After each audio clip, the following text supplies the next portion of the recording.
Pourquoi un exposé sur le DVD? Parce que le DVD est un objet familier. C'est un support idéal de très bonne qualité pour visionner les films qui ne sont plus à l'affiche. Il a le mérite de ne pas dépendre d'Internet.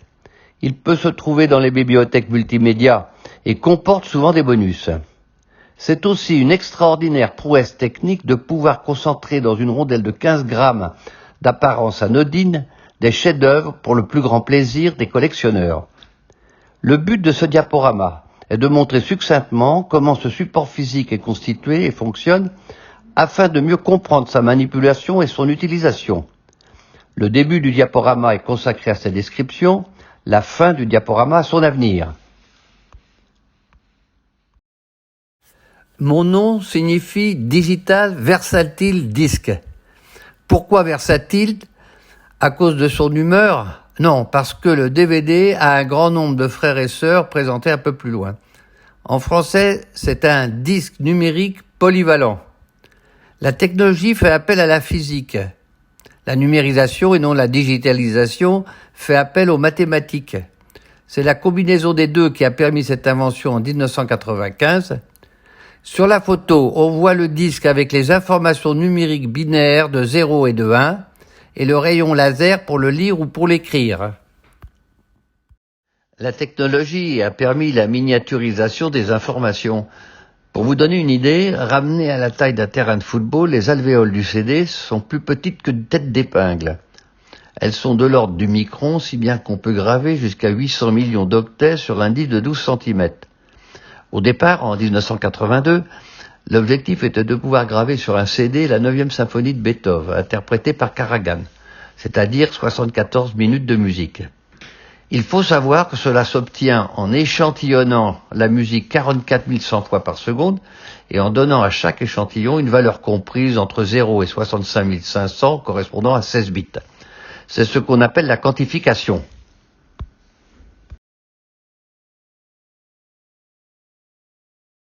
Pour en arriver à mettre au point le DVD, il a fallu 13 ans qui ont permis aux ingénieurs de réaliser une densification et une miniaturisation des informations encore plus grandes. Le pas entre les spires d'informations a été réduit, de même que la taille des alvéoles, en utilisant un rayon laser de lumière rouge au lieu d'infrarouge pour le CD. C'est après avoir vu le film Le Fugitif que les 10 plus grands industriels de la vidéo annoncent officiellement leur accord sur un support vidéo unique. Le premier lecteur DVD lancé au Japon en 1996, 1998 en France, 10 ans plus tard, en 2005, 89 millions de DVD ont été vendus en France. En 2006, la famille des compact disques s'est agrandie avec l'arrivée du Blu-ray disc ou BD créé par Sony. En 2008, c'est la Warner Bros. Et Disney qui l'ont imposé aux dépens de son concurrent de Toshiba, le HD-DVD dont vous avez peut-être entendu parler, une autre version du DVD. Le Blu-ray peut contenir jusqu'à 50 gigaoctets. C'est l'équivalent de 72 CD ou 10 DVD, soit 20 heures de vidéo standard. En fait, il répond aux besoins de la vidéo en haute définition, HD, beaucoup plus gourmande en octets. Il contient alors un maximum de 6 heures de vidéo HD. Notez que les lecteurs de Blu-ray sont conçus pour être capables de lire les DVD et les CD.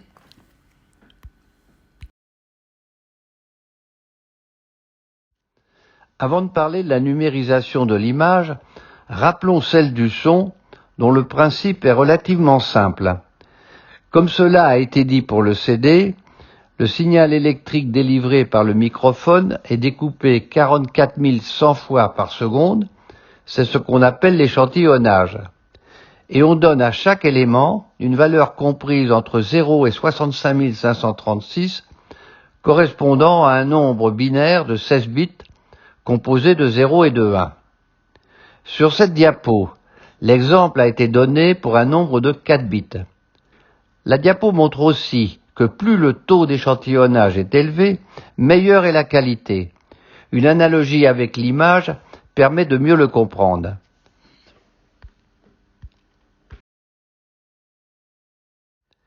Pour numériser l'image, c'est un peu plus compliqué. L'image capturée par la caméra est d'abord décomposé en 3 composantes de couleurs primaires RVB, rouge, vert et bleu, comme montré sur la diapo. Ces 3 couleurs ont la propriété de pouvoir restituer toutes les nuances en les combinant. Ensuite, l'image est échantillonnée en pixels. C'est la contraction de Picture Element, comme on le voit sur la maquette, et chaque pixel est quantifié suivant son intensité de 0 à 255 en langage binaire de 8 bits. Quand le film est projeté, chaque pixel reçu par l'écran est composé des 3 couleurs et restitue les nuances de couleurs de l'image originale, soit 16,7 millions de couleurs possibles par pixel. 255 multiplié par 255 multiplié par 255. Pour vous donner une idée, dans le format cinéma de 4K, l'image est composée de 2160 lignes et de 4096 pixels chacune, et le défilement se fait à la vitesse de 25 images par seconde. Autant dire que l'œil ne perçoit pas la numéralisation des images. Il faut ajouter que pour limiter ce débit d'information énorme, des algorithmes ont été conçus pour compresser les données. Ils agissent naturellement sur la qualité, mais ça c'est une autre histoire.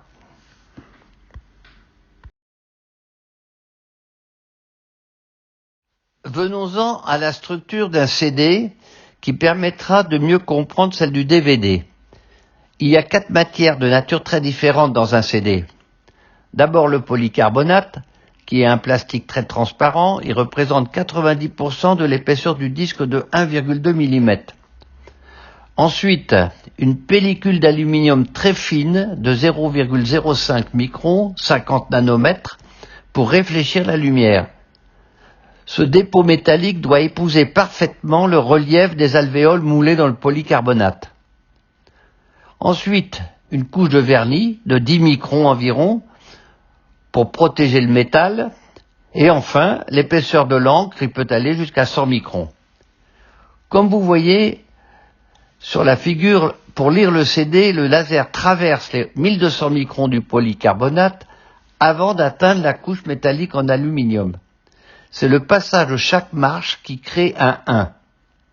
Contrairement aux idées répandues, c'est le côté imprimé du CD qui est le plus fragile.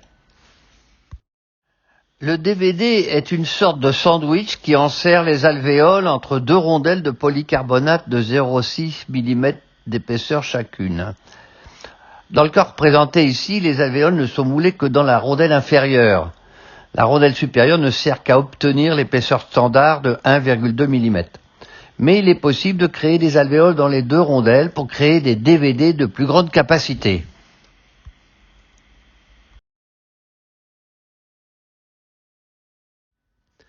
Sur cette diapo, vous avez les différences de lecture des 3 supports, CD, DVD, Blu-ray. Vous voyez que dans le cas du DVD, au centre, le laser ne traverse que la moitié de l'épaisseur du disque pour atteindre les alvéoles, ce qui limite les pertes par diffraction dues au polycarbonate et permet d'utiliser un laser plus précis.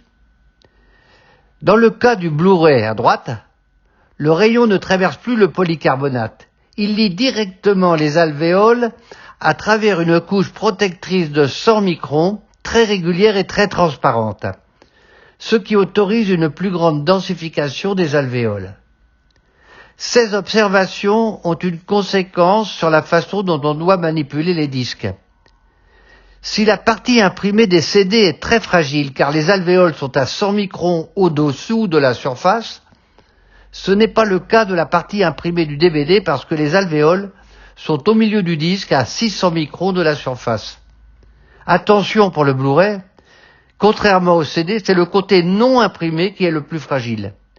Sur la diapo suivante, vous verrez une petite vidéo d'1 minute qui montre la fabrication en usine. Au départ, le polycarbonate est sous forme de granulés. C'est la même matière que pour les optiques de lunettes ou de phares de voiture. Il est convoyé vers les presses dans des tubes en inox. Lors du pressage, le carbonate est porté à 300 degrés, sous forme pâteuse. Il est refroidi au contact de la matrice qui porte les alvéoles. C'est alors qu'il prend sa forme de rondelle qui reproduit par moulage les alvéoles de la matrice. Le cycle dure 4 secondes. Comme nous l'avons vu, pour former un DVD, il faut 2 rondelles de 0,6 mm. Pour que les informations moulées soient lisibles par un laser, une couche réfléchissante d'aluminium est déposée sur la rondelle qui porte les alvéoles. Ensuite, comme vous voyez sur ces images, la colle est déposée par centrifugation sur une rondelle en rotation et les 2 moitiés du DVD sont collées.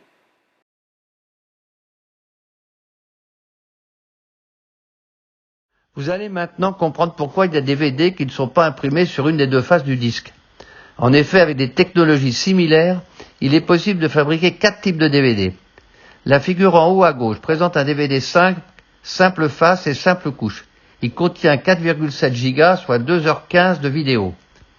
La figure en bas à gauche présente un DVD 10, double face, avec une lecture des 2 côtés du disque. Le DVD 10 nécessite le retournement du disque pour la lecture de la 2e face, ou bien des lecteurs avec 2 lasers, un pour lire au-dessus et un pour lire au-dessous du disque. C'est pourquoi le DVD 10 ne comporte pas de face imprimée. En haut à droite, le DVD 9 met en œuvre une technique double couche qui permet la lecture d'un DVD sans retourner le disque sur les lecteurs ne possédant qu'un laser. Cette technique consiste à créer une couche métallique semi-transparente dont l'épaisseur est de quelques nanomètres. Dans ce cas, le laser focalise son rayon dans un premier passage sur la couche métallique opaque et dans un deuxième passage modifie sa focale pour lire la couche semi-transparente. Comme le passage au travers de la couche métallique semi-transparente crée un affaiblissement de la précision du laser, les alvéoles de la couche métallique opaque sont modifiées pour les rendre plus lisibles. C'est la raison pour laquelle le DVD 9 double couche a une moins grande capacité d'alvéoles que le double face DVD 10. Il existe un DVD 17, double face et double couche, mais il est très peu fabriqué, car le Blu-ray simple face est plus facile à fabriquer.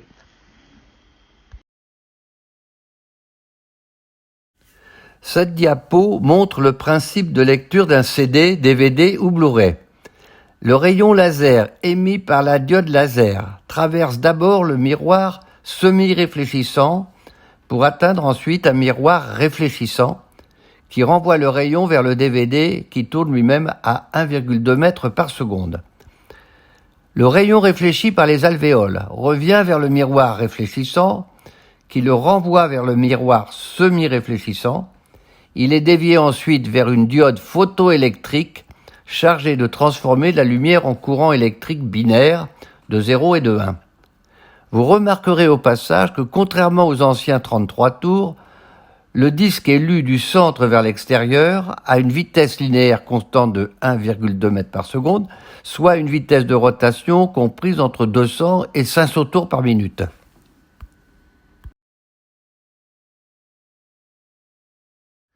Cette diapo présente la famille des compact disques. L'intérêt du développement du Blu-ray UHD, ultra haute définition, est de permettre de voir des films dans un format 3840 par 2160 pixels avec une résolution 4 fois supérieure à celle du format standard de 1920 par 1080 qu'on appelle le Full HD.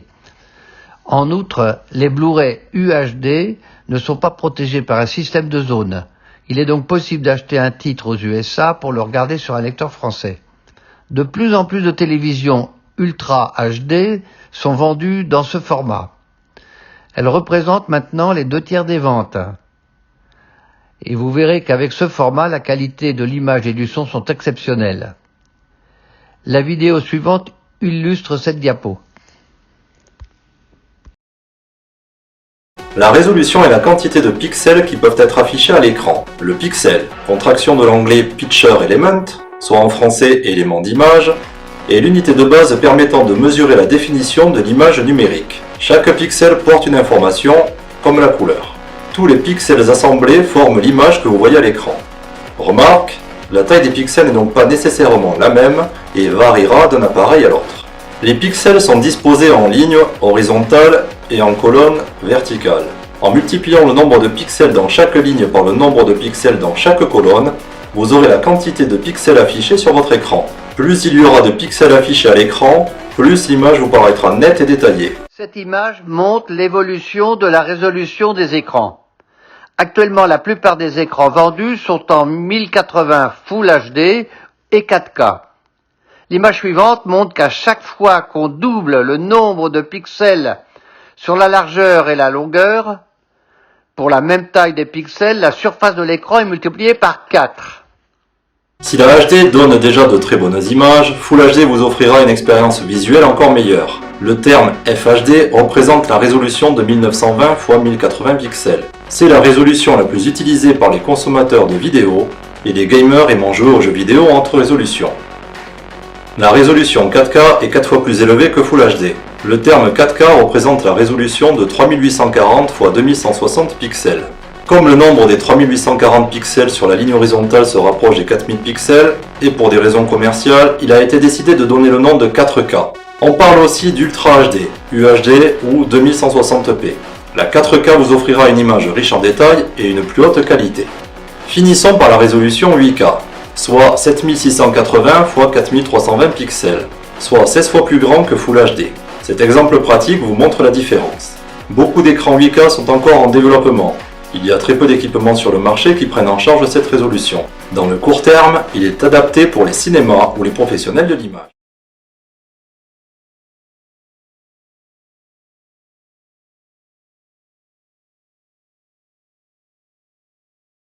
Pour mémoire, voici la fratrie des DVD dans leur version enregistrable. Il y a ceux qu'on ne peut enregistrer qu'une fois, qui finissent par R, et ceux qu'on peut enregistrer jusqu'à 1000 fois. Ils sont dits réinscriptibles. La différence entre les DVD -R et DVD +R correspondent à des standards d'enregistrement et de lecture différents. Il y a deux formats parce que les constructeurs n'ont pas pu se mettre d'accord. Il faut savoir que le DVD +R est plus récent. Ils sont présentés ici avec les CD et les Blu-ray enregistrables. La famille des DVD ne se limite pas à ces disques. Les caractéristiques des DVD vidéo qui nous concernent sont décrites dans le book B des spécifications du consortium DVD. Les books D et E concernent les enregistrables. Ce graphique est intéressant parce qu'il montre à quel moment le marché du support physique a basculé. Ce n'est ni la VOD, vidéo à la demande, ni la SVOD, vidéo par abonnement, ni Netflix, le major de la lecture en ligne de la vidéo, couramment appelé streaming, qui en sont les premiers responsables, mais l'accès des particuliers à l'Internet à haut débit. C'est à ce moment en effet que le téléchargement des films avec une qualité raisonnable a été possible et a conduit à une érosion des ventes des supports physiques DVD et Blu-ray. Pour la combattre, les majors de la distribution diminuent le prix du DVD, si bien qu'en volume, le nombre des DVD vendus a chuté moins rapidement. Cela n'a pas empêché une chute de plus de la moitié en volume, passant de 90 millions d'unités en 2004 à 40 millions en 2020 environ. Le Blu-ray reste rentable à 10 millions de disques vendus par an, soit environ 20% des ventes totales en 2020. Mais ce qui est préoccupant, c'est la place prise par les compagnies américaines de streaming, principalement Netflix, Amazon, Hulu, Disney, YouTube, Apple, qui trustent 60% du marché. Les compagnies françaises, principalement OCS, Orange Cinéma Série, Canal+, Salto, by TF1, se contentent de 20% du marché, les 20% restantes étant détenues par d'autres pays. Cette répartition influe énormément sur l'offre. Par exemple, le fonds de catalogue français en streaming est relativement pauvre. Heureusement qu'il y a encore les bibliothèques multimédia et les collectionneurs pour archiver les DVD et Blu-ray. Car si on en juge par les prévisions 2021, le marché de la vidéo dématérialisée augmente de 20% en valeur et celui du DVD et Blu-ray décroît de 15%. Et pourtant, il y a encore 40 millions de supports physiques vidéo vendus en France par an, avec une tendance qui s'oriente vers 2 tiers en DVD et 1 tiers en Blu-ray, dont une part qui augmente pour le Blu-ray Ultra HD. Pour lutter contre l'érosion du marché des supports physiques vidéo, un collectif de 85 éditeurs s'est constitué en 2020 avec des raisons qui sont développées dans la vidéo suivante.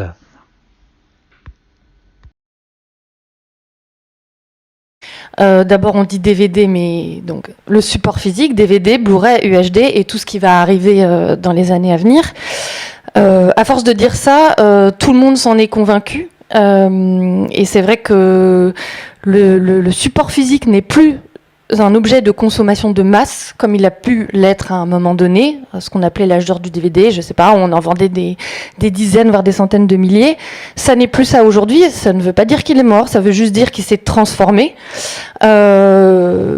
Et en fait, les éditeurs se sont adaptés à cette transformation.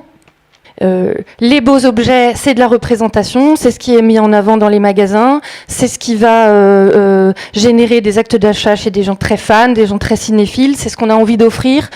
C'est un peu une fétichisation et qui revient parce qu'à l'heure du tout dématérialisé, en fait, on se rend compte que ça nous manque un peu aussi. Mais il y a tout un aspect qu'on oublie. Qui pour moi est vraiment très important, c'est qu'aujourd'hui le support physique est aussi un moyen de faire arriver certaines œuvres chez les gens, et parfois même un des seuls moyens, parce qu'on a un maillage de salles extraordinaire, mais tous les films ne peuvent pas passer dans tous les cinémas, donc parfois vous habitez à un endroit où vous n'allez pas avoir l'occasion de voir le film en salle, et puis vous n'avez pas forcément une connexion internet qui vous permet de voir un film en VOD correctement. Et puis vous n'êtes pas forcément abonné aux 150 plateformes qui vous permettraient d'avoir la variété et donc le choix. Par contre, vous avez forcément une médiathèque, et grâce à la médiathèque, on touche des gens qui, voilà, du coup la question de l'argent se pose beaucoup moins, voire pas quand c'est gratuit. La question de l'équipement beaucoup moins aussi. Voilà, et ça reste super important. C'est pas du bel objet, mais c'est de la démocratisation de l'accès à la culture, qu'on soit sur le patrimoine ou même tous les films à réessai indépendants qui sortent aujourd'hui. Heureusement qu'ils ont le DVD et le Blu-ray et autres pour avoir accès au public. Je rejoins complètement ce qui a été dit avant sur le côté objet DVD. Quand on parle de patrimoine, il y a souvent une âme de collectionneur quelque part, et le DVD fait partie de ça. Et nous, on avait été frappés de voir quand le festival Lumière a développé son marché du DVD et son ouverture vers le public pour les ventes de DVD neufs ou d'occasion d'ailleurs, le succès que ça avait eu cette initiative. Et depuis 2 ans, ils ont institué un vrai marché du DVD. On a été surpris du monde qui venait un dimanche acheter du DVD, voir les nouvelles éditions, etc. etc. Et on s'est dit, tiens, le DVD existe toujours, en tout cas pour un public particulier, amateur de films de patrimoine. Et ce côté permanence de l'objet sur les plateformes, on les connaît tous, mais on sait que les films sont là qu'un temps. Le DVD, je l'ai dans ma bibliothèque et je peux le ressortir quand j'ai envie de le voir. Et que le patrimoine existe dans l'ensemble des aides du CNC, et on travaille en bonne intelligence avec la direction du numérique chez nous qui s'occupe du DVD plus spécifiquement. Et le DVD de patrimoine fait partie des sujets sur lesquels on flèche nos actions, parce que pour nous c'est essentiel. On donne des aides à la restauration, à la numérisation des films, c'est pour que ces films soient vus et restent visibles sur un long terme. Un des moyens de rendre ces films visibles sur le long terme, une fois restaurés, quand on fait des restaurations en 4K dans lesquelles on va passer et on va mettre 70, 80 000 euros sur une restauration, c'est pas pour que ces films disparaissent au bout de 3 mois parce qu'ils sont sortis d'une plateforme, c'est pour qu'ils restent et qu'il y ait une édition vidéo derrière. Donc ça, on est toujours très vigilant à ce que ces éditions demeurent et que ces éditions se fassent dans des bonnes définitions d'images. Donc vive le Blu-ray, vive l'Ultra HD.